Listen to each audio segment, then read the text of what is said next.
All right, guys, I'm excited. You're about to watch an interview I did with Gary Matsuoka. He's a grand master gardener. He's been gardening in this area, Southern California, for decades now. And along the way, he's gained a lot of knowledge and a lot of insight on plants and how to grow plants, especially when it comes to soil. His ideas on soil are fascinating and interesting and unique. And in this video, we talk a lot about soil. His ideas about soil and the soils he recommends, plants seem to love, and they seem to grow in these kind of soils so much better than the normal soils that you get at the big box stores. So we discuss soil a lot in this video. And then he talks about even more mind-blowing concepts and ideas about mycorrhizal fungus and stuff like that. So it's a fun interview.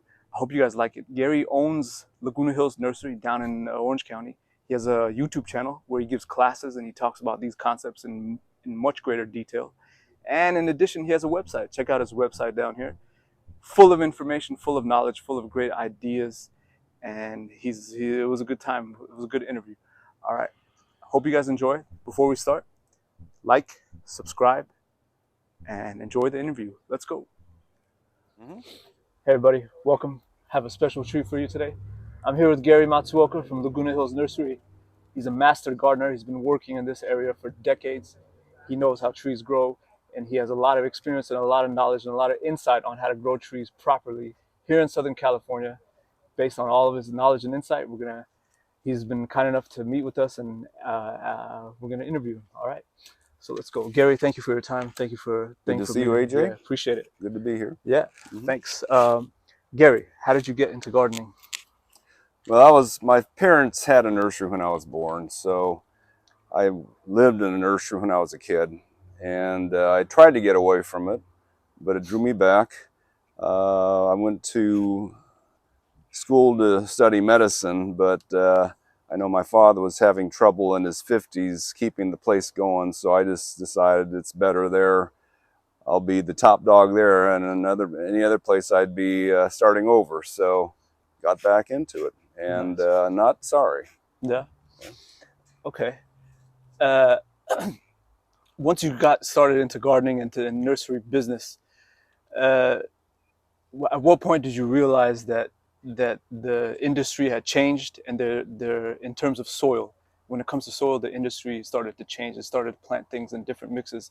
And at what point did you realize that there was a problem with that?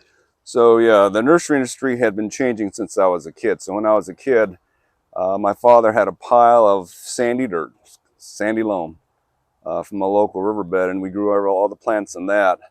So for the first 3 or 4 years when I was really small, that's what I played in, just this pile of sandy dirt. My brothers and I made cities, roads, all that. And then suddenly in the early 60s, my dad started mixing compost with it. Fortunately, it was redwood compost, which is a really slowly deteriorating wood. So it didn't cause that much trouble, but he said, we have to make our soil lighter. Everybody's complaining about the weight. So that was the issue in the 60s, might have started in the 50s, of course, but they started adding other additives to the soil to make it lighter. It was, now looking back at the original research, it was supposed to be sand mixed with peat moss, because peat moss is virtually no weight at all. So it's supposed to be 50-50, but peat moss has always been pricey, so the nurseries asked the researchers what else they could use. And the research that came out, I believe, in the 60s was 1/3 sand, 1/3 peat, and 1/3 fir bark, because fir bark's a lot cheaper. So that was supposed to be the mix. I never really saw that much. Some of the nurseries might have been using it, but my dad stayed with redwood sawdust and sandy dirt for at least a decade, and we had few problems. In the 80s, suddenly redwood got pricey because I guess they had cut through all the virgin forests, so that yeah, the price on redwood went up. In the 80s, we changed to fir shavings and sandy dirt, and that's when we started seeing a lot of problems with root rot. So in the 80s, my dad called up the ag department and said, well, why are plants rotting? And then they told him, you can't water your plants every day, you'll rot them. And up until, from the 50s until the mid 80s, he had watered his plants every day. So at that point, I was in the business for good. I had come back to work at the nursery around 1980. So I decided, okay, let's figure this out. Took us a number of years to figure it out. And it turns out it was the compost that we were adding, the sawdust, the wood shavings. Now, I didn't figure that on my own. I actually met up with a scientist around 1991 or so from NASA. And he says, your industry has lost its way. You guys don't know what you're doing anymore. And he wanted to show me what they were doing in the sprace program. So he was growing all his plants in pure pumice, pure volcanic rock, and gorgeous plants, you know, beautiful plants. He says they don't need much water. You can water as much as you want, nothing happens. So we looked at his stuff for a while and said, okay, I tried the pumice. For an outdoor plant, it dries up, pure pumice dries up too fast.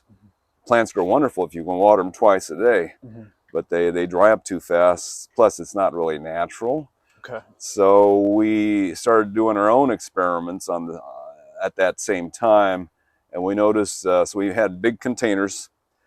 We had the potting soils of that day we've had in there. Now the first one we did was strawberry. So we potting soil and put a strawberry plant in there, and then another potting soil, another pot filled with just pure sand. Since sand is basically 60 to 80% of good soil, we decided, okay, let's try pure sand. Well, the strawberry and the potting soil we were selling grew about 6-8 inches across. The potting soil and the sand reached 2 foot wide. Wow. With leaves about 3 times as big. We're going, okay, wow. We got to do something, because this potting soil we're selling compared to the sand is poison. There's no way. I mean, you look at that and you look at that, you go, there's no way this is any good. So we knew that sand, you know, that strawberry pot with filled with sand was like 150 pounds. Yeah. Sand is over 100 pounds per cubic foot. Yeah. So we said, okay, we can't sell sand. What's lighter than sand? So it is pumice. Pumice is 1/3 the weight of sand. Or, you know, pumice is 70% air versus sand, which is maybe only 30% air at max. So we went with pumice, but we knew pumice wouldn't work from previous things. So we added, I went to the guys at UC Riverside and asked the soil guys there, what holds water? They said peat moss. Peat moss holds water, stores water better for plants than any other material we know of, and it's natural. So we tried that. And got really good results. So we went with, okay, let's put the two extremes together, the pumice rock, the peat moss, mix them together, see what happens. And we use that mix up until today. We call it our acid mix because the peat moss is pretty acidic. You know, with the peat and pumice, it's about a 6 point, high 5s to low 6s. It's not extremely acidic, but it is acidic. So we called it that. And everything grows in it. Now, the problem with peat is it's not quite permanent. The nice thing about peat is it's so old. You know, peat is a reed plant that died in Canada thousands of years ago. So the nice thing about peat, you put in water, there's no reaction. And there's no disease associated with peat because it's been dead too long. Whereas you grind up a piece of wood and it starts rotting and it just got killed. So there's a lot of plant diseases associated with that. It's recognizable. It's rotting right now, it's fresh. But peat moss has been sitting in a bog for 1,000 years, no disease reaction. So that can sit in water and the water will stay clean. Any other form of dead stuff, well, there's a few dead things you can put in water. Rice hulls don't decompose, but any kind of wood compost or any kind of other compost you put in water, leave it there for a week, it's like a sewer. So that's one of the issues we came up with. So we knew peat moss was good. Rice hulls are good, but we couldn't get a hold of, our supplier wouldn't make that into the mix. They said it blows all over the plant, so they don't want rice hulls around. So that's how we started. Over time, we noticed that because the peat moss is not permanent, 1/2 the volume, we get about a 10 to 20% shrinkage over time. So we lowered the peat moss content down to 1/3. Substituted a little bit of sand, a little bit of perlite, a little bit of charcoal to make up the difference. And we don't get much shrinkage at all. We think at 33% peat or 1/3 peat, the peat doesn't really contribute to volume. So even though it still shrinks over time, it's shrinking in these large gaps between the other particles. Okay. So that's become our soil for permanent applications, trees and shrubs and pots, Okay. so it doesn't shrink. Okay. Let's see. It took, you said if you put some compost in water, it's as fast as a week for it to start decomposing and start to rot, right? So it's pretty fast. Yeah, I mean, if you put a solid block of wood in the water, nothing happens because a solid block of wood has very little surface area to cause the reaction. Mm-hmm. But if you take that same block of wood and shave it into 1,000 pieces, Mm-hmm. it's going to rot 1,000 times faster, Mm-hmm. or more than that, than the original block of wood. So a block of wood you can sit in your pool for years without rotting. Right. Without rotting much, it'll get slimy on the outside. Mm-hmm. But wood shavings rot very fast because there's so much surface area per volume. And wood shavings are a big component of what a lot of the industry uses as part of the soil they say mix. It's natural, but I don't know if trees in nature that fall over and then fall into a million pieces. Mm-hmm. It's like that trunk is there for decades, if not centuries, rotting slowly. Mm-hmm. It's like you grind it up into a million pieces. That's not natural. It can even catch on fire when you do that. So yeah, there's something wrong with that concept. Okay. You know, most people, especially beginner gardeners, people who are just getting to gardening, when they'll go to a big box store, they'll go to Home Depot, Lowe's, or whatever, and they'll see those brightly colored bags of soil mix or outdoor potting mix. What is usually in those mixes, and why is it a problem to plant plants? Right. So usually the first ingredient listed is recycled forest products or wood compost or something of that type. So if it says recycled forest products, that's whatever the mill couldn't sell as lumber. It's usually bark pieces, a little bit of wood here and there too that they couldn't, just end pieces and stuff like that they grind up and let it decompose. Usually they have to let it decompose for 3 months and then put in the bag. And what we've seen the research on a lot of, the research we saw was on bark. They said bark is a real good growing medium for a period of 3 months. Mm-hmm. And then it becomes toxic within 8 months. Okay. So we went to a meeting once at UCLA with this professor that was talking about potting soils. He was researching potting soils. He says the goal on potting soil, and for most of the country, you want to last 5 months. Mm-hmm. Because if you're in Michigan, you plant something in April and it's frozen to death in November. That's all the time you need for that potting soil to last. Mm-hmm. They don't make a potting soil for Southern California, Southern Florida, Southern Texas, where it's supposed to be good for year after year. Okay. I don't know why someone hasn't taken over the indoor plant potting soil market, because you'd certainly need something permanent there too. Mm-hmm. Yeah. Okay, expanding on that point, let's talk about avocado trees. A lot of people that follow my channel and Gary's channel. By the way, Gary's channel will be linked in this description of this video, and also I'll put it here in the bottom of the video. I forgot to mention Gary has an excellent YouTube channel where you can find all sorts of knowledge and information. He gives long presentations on there, so check out his videos as well. Let's talk about avocados and why. What is it about avocados? How are avocados affected by, for example, avocados? How are they affected by that soil that you would get at a big box store that has a lot of one thing about plants to know is that certain plants, the roots themselves need to breathe oxygen. Now, leaves make oxygen, roots actually breathe it, but they have to draw it through the soil. And plant roots don't need as much oxygen as we do. We'd be suffocated, bury us 5 minutes, we're dead.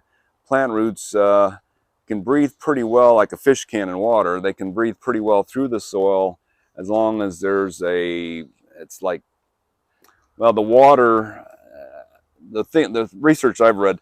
So if the water, our tap water's got to be between 5 and 7 parts per million oxygen. So 5 to 7 parts of oxygen molecules for every million water molecules for the roots to breathe. So roots are always, the soil always has to have moisture if the roots are alive, but that water's got to have a certain amount of oxygen in it. Either that or you have to have open air spaces in your soil. Mm-hmm. So they need 5 to 7 parts per million, which is not unusual for fish either. Fish, tap water is okay for a fish tank, mm-hmm. but if the oxygen level drops too low, then the roots suffocate in the water. But they can live, any plant can be grown hydroponically in water, Mm-hmm. as long as the water's got that oxygen in it. Now, some plants need more, and apparently avocados, gardenias, ferns, azaleas, there's certain plants we know that need a higher oxygen level in the water, and certain plants that can get by with very little. So the ones that get by very little are things that are easy to grow, like grass, like pine trees, juniper trees, palm trees, roses, and lilies. They can get by with as little as 2 parts per million of oxygen. So they can, they can live in really bad conditions and still do well, which is what you see happening. So avocados need a lot. They're known to root rot if the oxygen level around the roots drops too low for more than 2 days. So they can hold their breath for maybe 2 days, and after that, they start dying or real susceptible to root rot diseases. Root rot thrives under low oxygen levels. Oxygen is the antidote to root rot. Well, the problem we're having is that because most growers use a compost, and compost by definition, it's still decomposing. So the wood particles and the bark particles themselves are consuming the oxygen that the roots need. Now, if you have drier soil so the air can get in there, then it might sustain itself. But if you keep that thing wet, the oxygen has a lot harder time going through a solid bank of water than it does just through air holes. So you keep that soil wet and you got compost in it, the roots on avocados usually start rotting, or at least they suffocate, which is not much difference there. Okay. So we're seeing a lot of that in avocados. Are like avocados, persimmons, cherries, probably the worst fruit trees as far as oxygen around the roots. Whereas on the opposite end, apples and pears can live in almost anaerobic conditions. Oh, really? Okay. I mean, so apples and pears, and citrus are not too bad, okay, but all the citrus trees they sell are in pure compost too, so it can get bad. Okay. So, what would you say to someone who would argue against you, saying something like, "Hey, I'll put into this planting mix, use finished compost as part of my soil mix"? How would you respond to someone saying that? Well, yeah, we talked about, so finished compost is not just when the compost cools down. So there's a period of fast decomposition, which is the hot compost. And then after the real fast decomposition is gone, then it goes in 2 years of slow decomposition, which is still using oxygen, not as fast, but it's still using it. So it's still a negative. Finished compost is carbon dioxide and water. Okay. So unless your compost looks like carbon dioxide and water, it's not done yet. It's still got a ways to go. Right. I mean, there's a few things that don't decompose, okay, but there's not much. I mean, if things didn't decompose, our planet would be thousands of feet high of dead plants. Yeah. So with lightweight, and the industry only that's the other problem we have. Is that most nurseries don't grow the plants they sell. Mm-hmm. So there are 2 different industries now. The wholesale guys that do the plant growing don't see the results. Mm-hmm. So they don't know that their plants died 6 months, 8 months down the road. Mm-hmm. They know that in the 2 to 3 months it takes to grow them, they look great. Yeah. And they send them out the door. Yeah. I mean, I'm old school, so my dad grew plants and he sold plants, and he heard back from customers what happened. And we've been a grower and a retailer our lives, so we hear back, so we know what's going on. Whereas most wholesalers, it looked good when we sold it to you. Yeah. They told me once when a tree died after I had it for a year, you didn't sell it fast enough. So we know that, one of the research papers on using bark as a soil mix said, okay, after 8 months, you have to do one of the 3 things. You either throw the plant away, you put the plant into a larger container with fresh bark around it to get the airflow back, or you make sure it's sold. Mm-hmm. It's like, which one of those sounds good to you? I mean, the problem isn't gone. And we know that some growers have switched to bigger pieces of wood because they last longer, which is, so they've kicked the bucket down the road a little bit. It's like, okay, that, so it's pretty crazy out there. The growers haven't figured out to go back to sand. Of course, there's very few of us old growers left. I mean, I was alive when we used sandy dirt. Okay. Yeah. I may be one of the few left. Yeah. Do you see the trend continuing towards more nurseries using organic matter and wood chips and such in the soil, or can you see the trend going the other way, back towards sandy soil? No, we haven't seen it at all. The growers can't figure it out. Yeah. I don't know if it's just brains or not. Well, they trust the college professors that taught them too much. Because they've told me, you know, I've explained it to many growers, this is how you should grow your plants. They said, well, I was taught this way and it works for us because their growers are not retailers. Yeah. So that's the problem. And then one grower told me, well, we would like to try your mix, but the company that blends our soil says the pumice and the sand and the gravel would and the sponge rock would mess up their grinding machine. Yeah. It wears them, you know, they'd rather work with wood. Right. It's much softer. Yeah. It's like, okay. Okay. Yeah. Can't help them. Yeah. I think you always talk about in your videos, you always say, why would you put a plant in another dead plant? Right. That's not where a plant wants to grow. And that makes sense. Why would the roots want to grow in a place inside of another dead plant? And that's what a ground up wood chips are. Is just so so what they've been taught is that if you don't use compost or some kind of dead plant, there's no nutrition. Mm-hmm. Yeah, plants can't eat plants, so. Yeah. Okay. On that note, let's transition to nutrition. So besides mineral, non-organic dirt, which plants need and prefer, besides that, what are some things that people often overlook, some nutrients that people often overlook in feeding their plants? And what do you think can be done for that? I don't think they're missing much. Most of the fertilizers we have nowadays are adequate. I mean, some of the cheaper chemical fertilizers don't have everything, but if it's in the ground has a few minerals that often make up for that. That's not the big issue. Mm-hmm. I mean, in the future, we'll all be trying to go more sustainable gardening where you just save all your dead leaves. That's where all the nutrition in nature is. Yeah. But for now, nutrition's not the problem. Okay.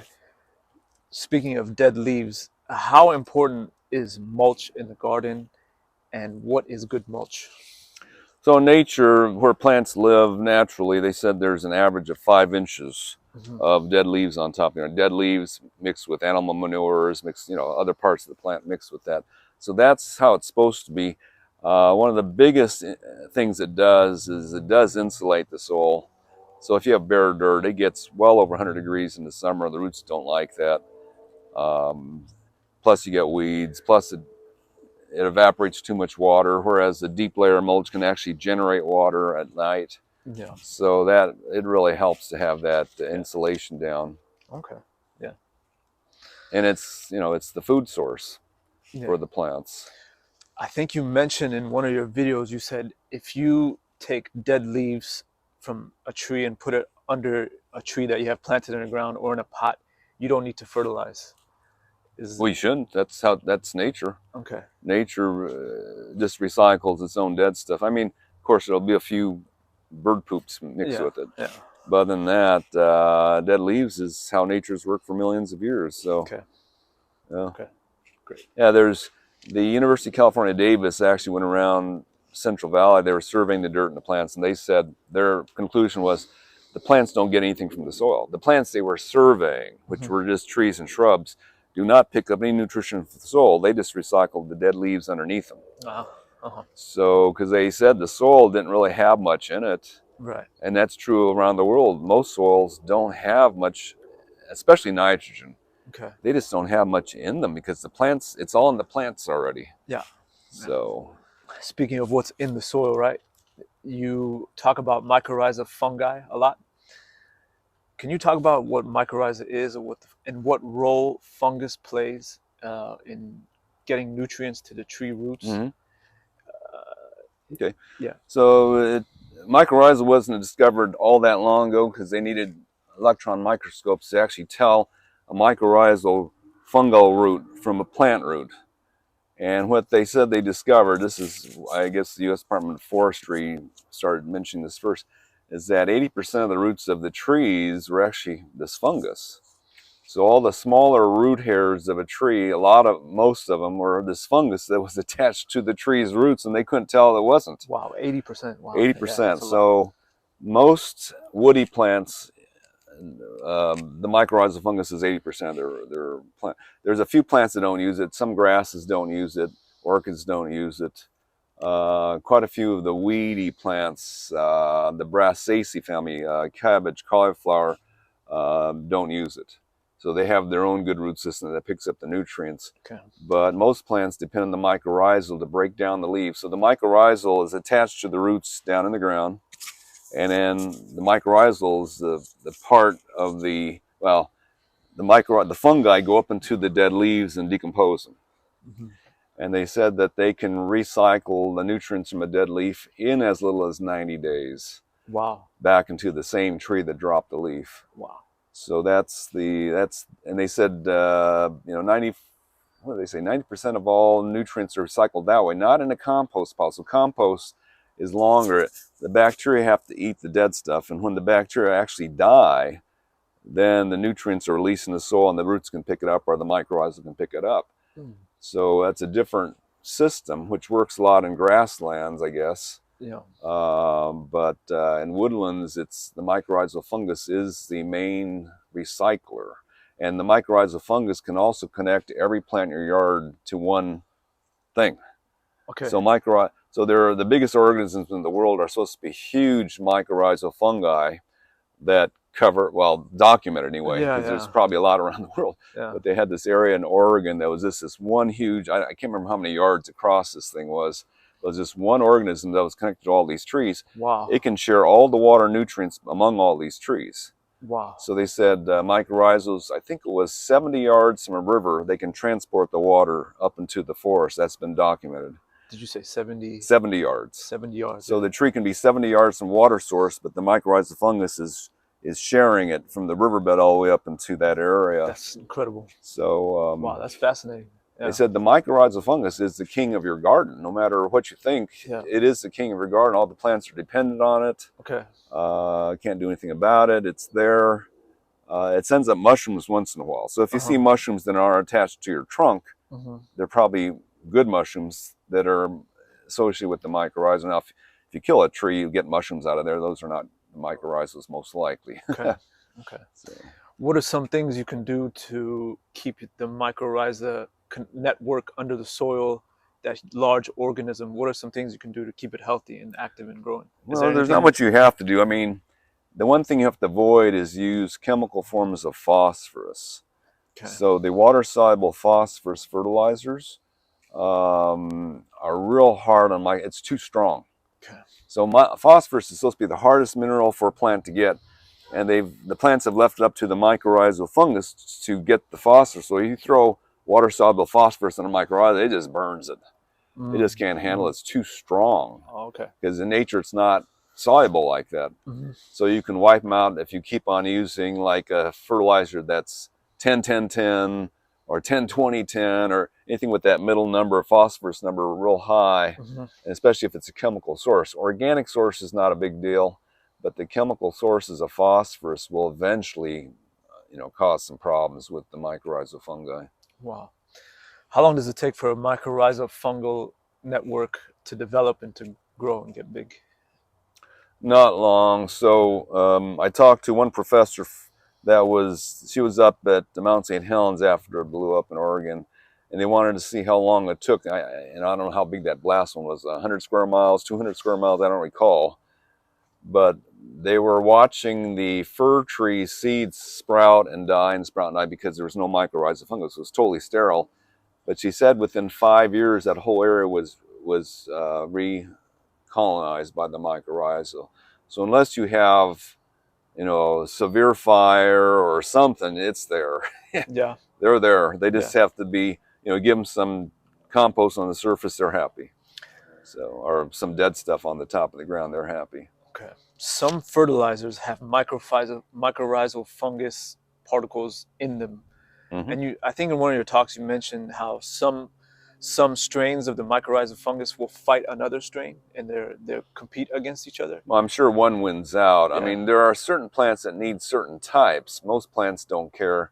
We know azaleas and manzanitas need a certain specific mycorrhizal fungus that doesn't live in bags very long. So it's hard to get those.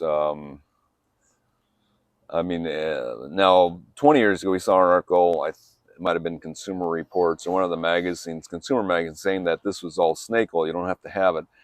The main place you would want to add mycorrhizals if you're creating artificial soil, like we make it out, our acid mix is straight peat and straight pumice mined out of the ground. There's probably no fungus in there. So in that case, you'd want to add that at least once. Okay. For plants in the ground, it's probably of no significance. So it's not necessary to use a fertilizer that has the True. mycorrhizal fungus. Okay. Doesn't hurt, but it's probably not necessary. Okay. All right. That's very interesting about mycorrhizal fungus. I didn't realize how massive of a role it plays in the health of a garden. Okay. Let's transition to fruit trees. Let's talk about fruit trees. One weird thing about mycorrhizal fungi. So some of the guys that study fungus, it's fungus strands, the roots and all that network, it transmits electricity. Really? So they said it's very similar to our nerve system. So they said when you're walking through a forest, the forest knows it. That's interesting. Electricity. They said nerves are the nerves are very similar to fungal hyphae. Yeah. The network of fungus. Wow. That's weird. Yeah. That's fascinating. So your garden may know everything about you. Your connection to your garden is deeper than you think it is. Yeah. Okay, that's awesome. Amazing. Let's talk about fruit trees and fruit varieties and that subject. Gary, you've been growing fruit trees in Southern California for decades now. What are some of your favorite fruit varieties? Well, I like all the citrus. There's no, the citrus is nice because evergreen looks good all year. The fruit hangs on a long time. You don't have to pick it right away. So for most homeowners, it's just a good one to have around. Yeah. Unfortunately, we don't sell citrus anymore. So getting a good citrus is, well, our videos show you how to fix them so that they'll do well, because we don't have good citrus growers anymore. So, and making a citrus grow well, how would you go about doing that? Would you say change the soil? Just change the soil. Change the soil. Change it. We've never lost the citrus changing the dirt. We can be pretty rough with them. Just, take them out of the pot, drop them on the ground a few times, shake all the dirt off, put them in good stuff. As long as it's not 80 degrees or hotter when you do that, hardly any shock at all. If it is 80 degrees, shade them for half the day for a couple of weeks, then you're good to go. Okay. So that's our favorite, is still citrus. Yeah. Avocado's got to be next best, though, because at least avocados are fairly healthy to eat. Yeah. Yeah. Very little sugar. Yeah. And the oils are good. So. Any particular varieties of citrus and avocado that you personally like and would recommend to folks to grow? Well, citrus, we always like the seedless ones. Yeah. So the regular Washington navel is hard to beat. A lot of people like the Cara because of its color, but it's still a navel. Okay. Tangerines are certainly a hit. Satsuma, Tango, the Gold series, Gold Nugget, Shasta Gold, Tahoe Gold. They're all good, all seedless. Of course, everybody likes, the standard lemon lime. I like grapefruits, Oro Blanco, Ruby, Star Ruby. Okay, nice. And then what about avocado? Well, there's a lot of avocados that are good. Now, the names that we don't sell. So Hass and Fuerte, which Fuerte was the standard of the industry early 1900s to about 1960, and then Hass took over from then until about 2000. But since 2000, the orchards rarely plant Hass anymore. They plant the avocados that produce better. So Hass, over the years, University of California has developed varieties of Hass, offspring of Hass, descendants of Hass, that are super productive. I mean, there's some really highly, easily 4 or 5 times more productive than Hass. And so we just don't bother with Hass anymore. Hass or Forte or some of the other orchard ones from, from decades past. Now we go with, well, this year our big ones, #1 seller is going to be Jim, then Jim. Carmen, Gwen, Surprise, Lamb. There's one other one, Esther. They're all close ready to Hass, sold as Hass at the stores, but much more productive than Hass. And we think Gem was probably going to be the best one around for a while. I mean, everybody's amazed with Gwen, though. Gwen is so productive, it'll just bust up from the weight.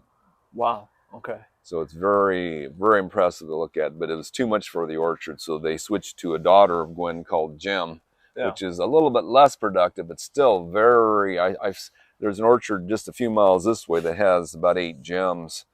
And it's amazing to look at that. You look at that, you see a wall of fruit hanging there. You go, wow. Yeah. I've not seen that on avocados before. Wow. Yeah. So it's good. And then flavor, have you tried these Gwen and Jim varieties? Oh yeah.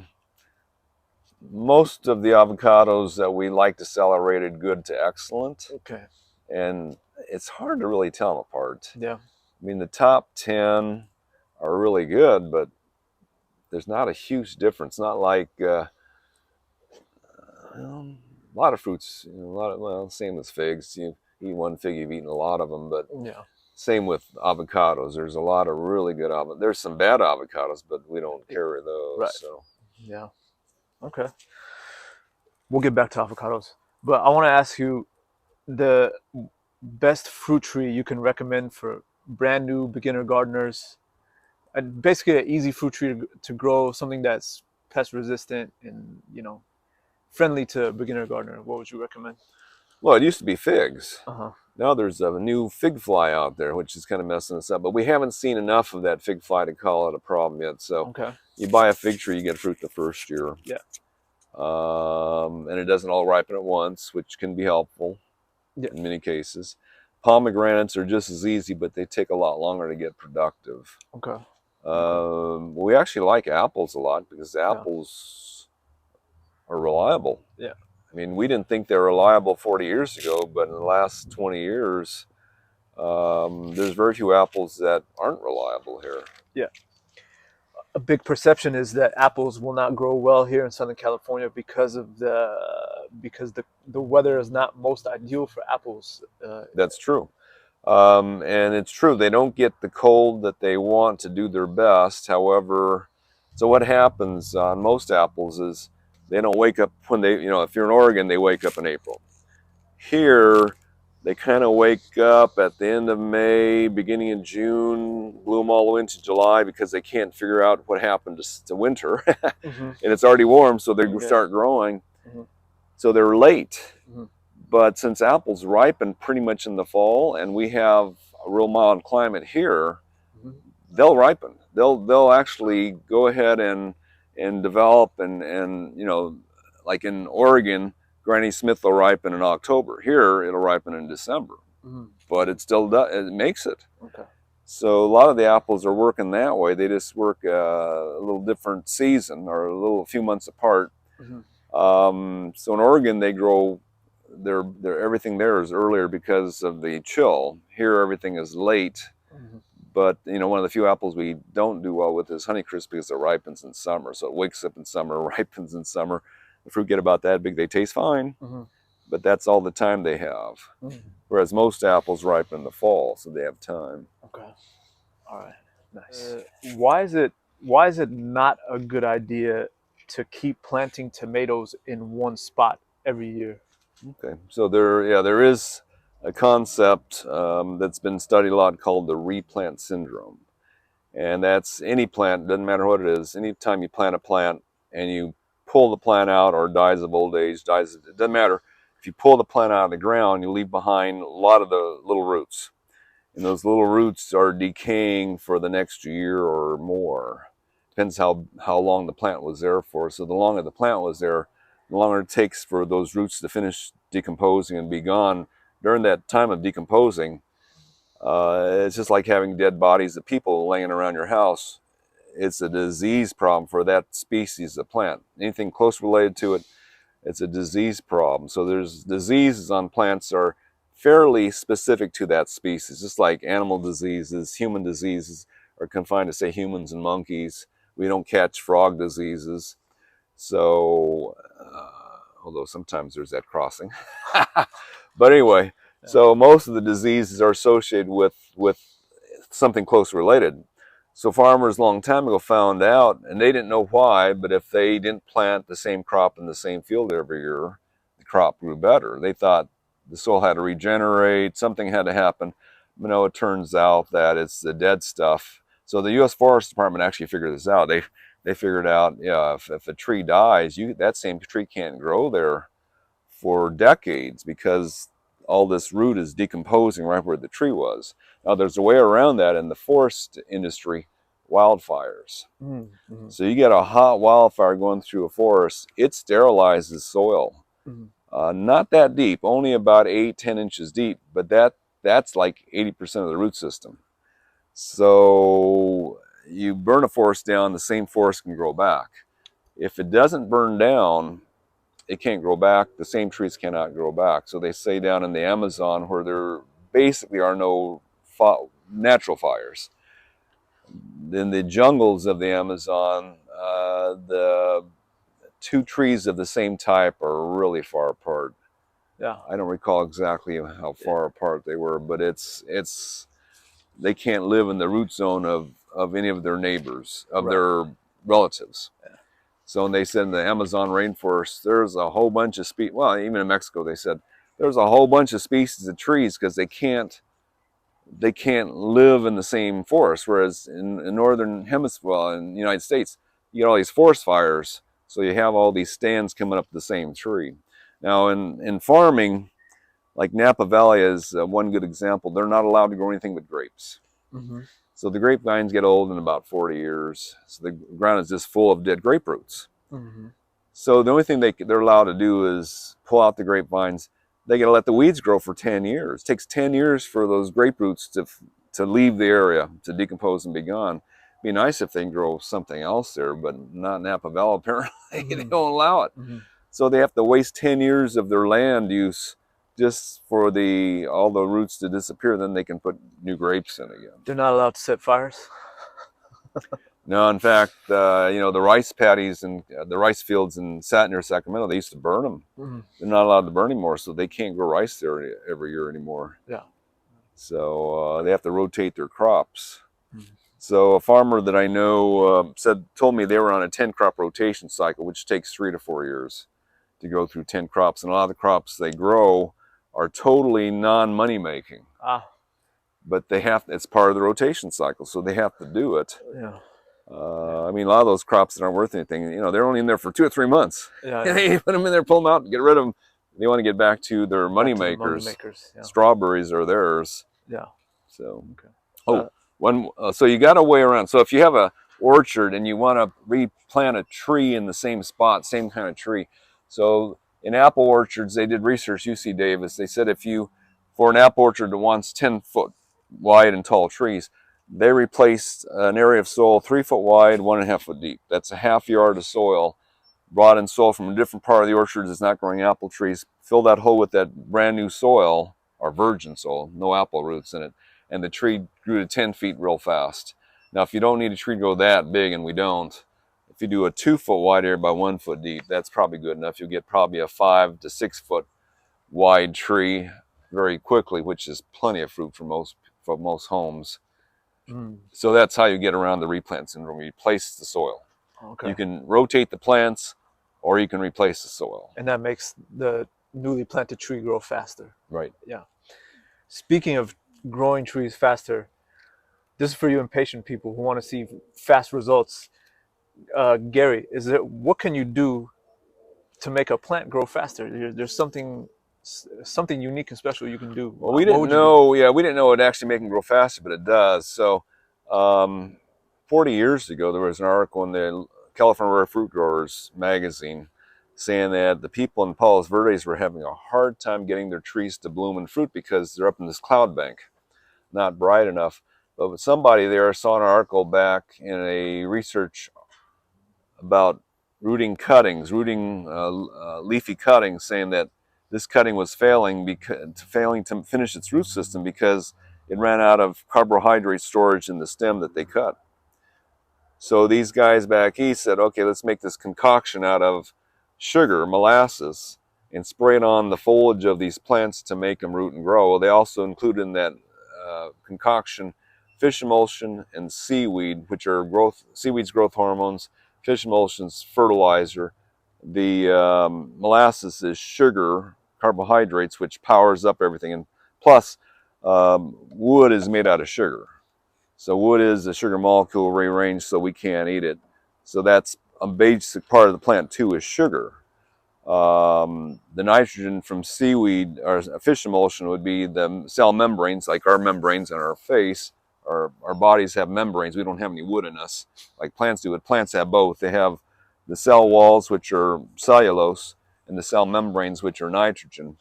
So they sprayed this sugar on the foliage of their citrus trees to see, and they got blooms. You know, they'd spray it in the fall when plants are storing energy for next year's crop, and they got flowers and fruit. Mm-hmm. So we tried it, and then we did our acid test on a plum tree. So I had a plum tree, a nice 15-foot wide plum tree that was averaging about 5 plums per branch. So that fall, we sprayed one branch with that solution. It happens to be 1 ounce of molasses, 1 ounce of fish, and 1 ounce of seaweed extract in a gallon of water. And we sprayed the branch every 2 weeks like the instructions said. And that one branch next year had well over 20 plums on it. So we're going, okay, this seems to work. Wow. And then we started spraying on plants in the spring. Uh-huh. And when you spray them in the spring or summer, what it does is it makes them grow like weeds. You know, grows faster than normal because you're giving them, it's like an extra few hours of sun every day. That sugar in them is like a few extra hours of sun. The seaweed's like kicking the plant in the rear, getting it to grow faster. So you get, you know, the leaves on our orange trees are coming out super big. So there's no downsides to it. I mean, the ants will eat it, but makes them lazy. They don't do any damage if they're just eating the sugar. Wow. But yeah, so whenever we spray our plants with pesticides, or sometimes we'll just do that molasses, fish, and seaweed just to do it, because we're growing plants here, and it does make them grow faster, significantly faster if you don't do it. And any plant, except for maybe a succulent, you can probably do that on, yeah. And it makes us a difference. And we found out a lot of that formula is used by the people who grow the world record stuff. You mean like the big pumpkin, yeah, and such? Yeah. They said they can't break 500 pounds unless they're doing something similar, which is, you know, that's cheating. But, yeah.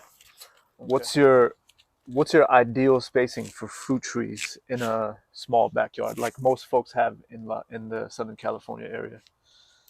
Well, my first house, I decided I'd put them 7 foot apart. Okay.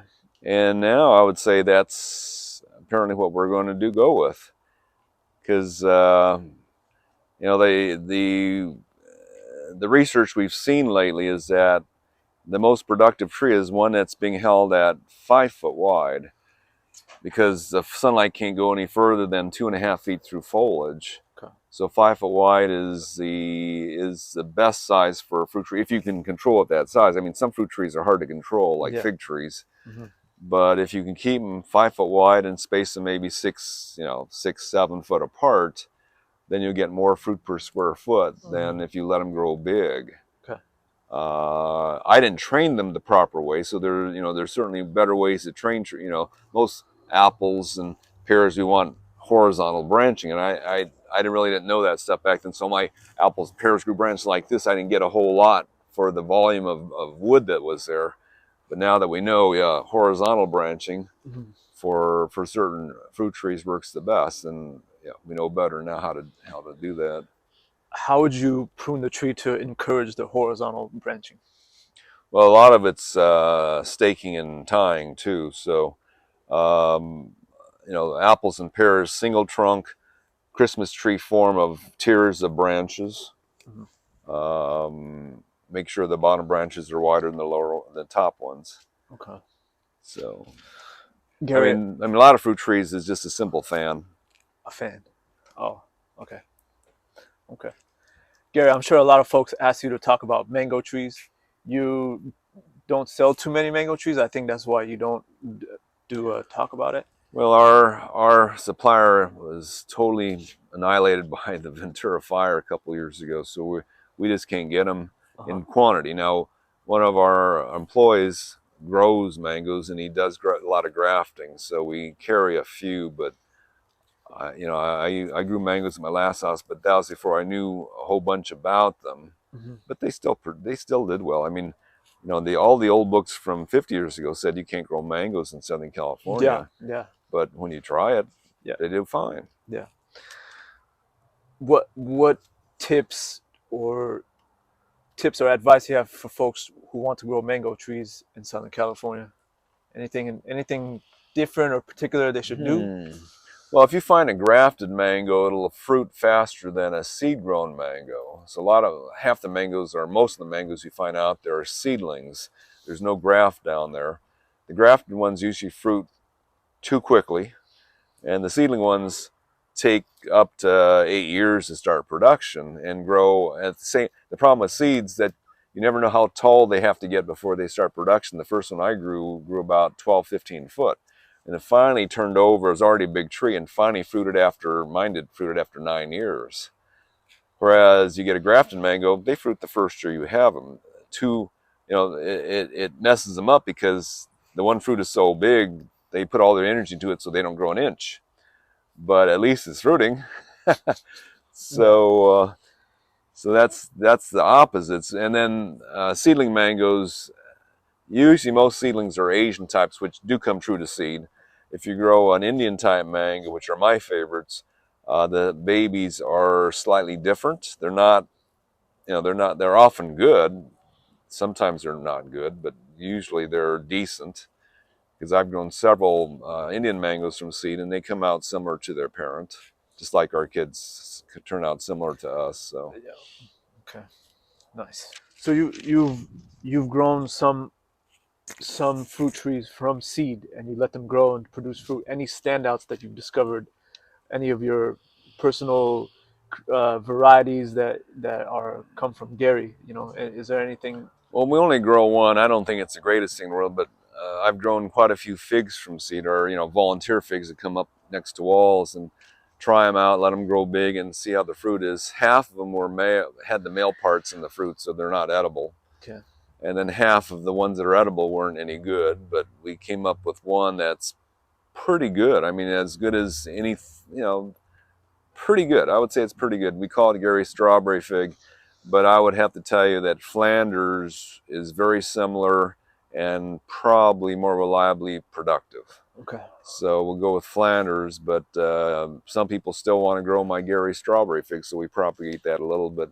We've actually gotten quite a few good figs from people who live in the area. Uh-huh. So, again, just know that if you grow figs from seed, half of them you can't eat. Yeah. So it's not one of the more rewarding things if you have a lot of them growing. Half of them you can't eat. The other half are decent, and Yeah. some are pretty good. Okay.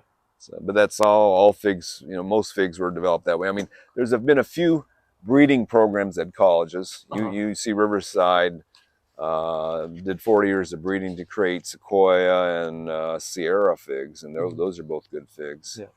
Yeah. And they also did Flanders along the way. That's why we have Flanders. They said this is not what we wanted, but it's so good we can't throw it away. Yeah. So they just gave it to the public. Okay. All right. One more. I'll ask you one more question. Mm-hmm. Sometimes you do yard consultations and such, right? Mm-hmm. What's the most common thing? What's the most common problem or mistake you see home gardeners make, especially in regards to avocado trees? They don't buy it from us. Good We answer. can't find a really good grower of avocado trees. I mean, even the grower we have, we prefer buying the trees now in little containers called sleeves that are basically 1.5 quarts of soil. because in those little tiny pots, they're just using pure peat. So there's nothing, no compost in it, but we haven't found any growers that grow larger trees that don't use compost. And we know that, they have to tell their customers, don't water this too much, don't do this, don't do that. I mean, things that we don't have to tell our customers because we're not using any compost. Yeah. Okay. So. Yeah. That's all right. Got you. That's seems to be the biggest difference. Yeah. Yeah, and then we get a lot of customers a little bit too late. So they've already got a big planter bed, a raised planter, and they fill it with something called topsoil. So unfortunately, the companies, the soil companies that make topsoil, don't know much about plants. Okay. So they take good dirt and make it 40 to 60% compost, either manures or just general compost in there, and nothing that people can't grow stuff in it. And we learned from one of our soil suppliers why they do that. So they test their soil, they mix all this manure and stuff with it. They use tomato plants as their test plant. And we've seen tomato plants growing, it's one of the few plants we know that can grow in a compost pile. Because it's so tolerant of those bad conditions, low oxygen, all this rot. Most tomatoes were bred to be resistant to root rot. They were bred for that. So they can live in a compost pile and be happy. No, hardly any plant can do that. Yeah. And so that's how they said, oh, the tomato plants grow in this soil fine. It's perfect soil. Well, for tomatoes, not, if you want a good test plant, grow strawberries, and the strawberries are a good test plant. Gardenias are a good test plant. Ferns are a good test plant, not tomatoes. But they don't get it. They don't, this is just too hard for them to do those other ones. Gotcha. I mean, if they tried to grow a fern in it, wouldn't grow in any of their mixes. Yeah. All right. That's great information. Gary, thank you for your time. Thank you for answering all of our questions. Guys, follow Gary's Best Gardening on YouTube. I'll put the link down here. You guys can check out his channel. He talks about these topics and so much more. So follow him as well. As usual, thank you for watching. Like, subscribe, all that. And stay tuned for more. Gary, thank you for your time. Thank you. Appreciate it. All right. See you guys.